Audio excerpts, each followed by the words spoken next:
আমি আসমা সুলতানা। আমার কাজ শিল্পকলা এবং শিল্পকলার ইতিহাসকে নিয়ে। আমি টরন্টোর জেরার্ড আর্ট স্পেসে একটি একক চিত্র প্রদর্শনীর আয়োজন করেছি। প্রদর্শনীটির শিরোনাম হলো দুর্ভাগ্যের মানচিত্র।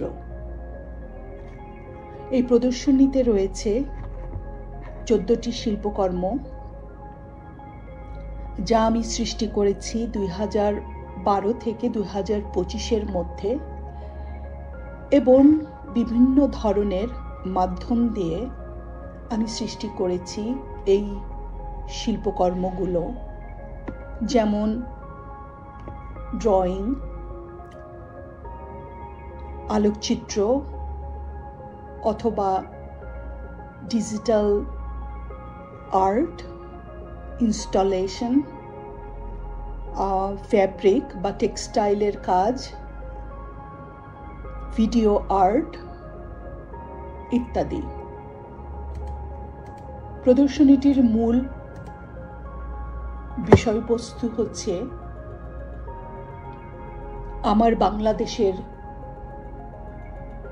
ভঙ্গুর গণতন্ত্রের জন্য এক শোকগাথা। গণহত্যা, ধর্ষণ, বুদ্ধিজীবী হত্যা এবং 30 লক্ষ শহীদের আত্মত্যাগের মূল্যে পাওয়া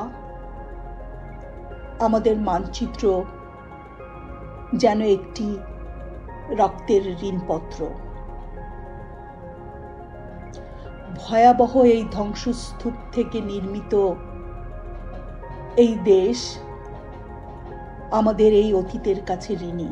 শোক ও প্রতিরোধের এই প্রদর্শনীটি 1971 সালের যন্ত্রণার স্মৃতি, ইতিহাস বিস্মরণ, অস্বীকার আর সামান্যকরণ ও বর্তমান বাংলাদেশের সংকট নিয়ে আমার অভিব্যক্তির প্রকাশ।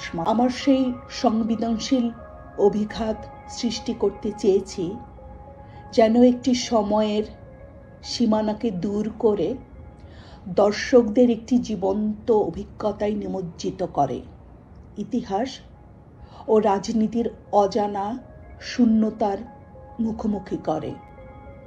আমি স্বাধীনতার চেতনায় পুনর্জীবিত করতে চেয়েছি। এই প্রদর্শনীটি প্রতিরোধের একটি অভিব্যক্তি, ভালোবাসা, স্মৃতি এবং ভবিষ্যতের জন্য অটুট আশার একটি ক্ষুদ্র প্রয়াস মাত্র।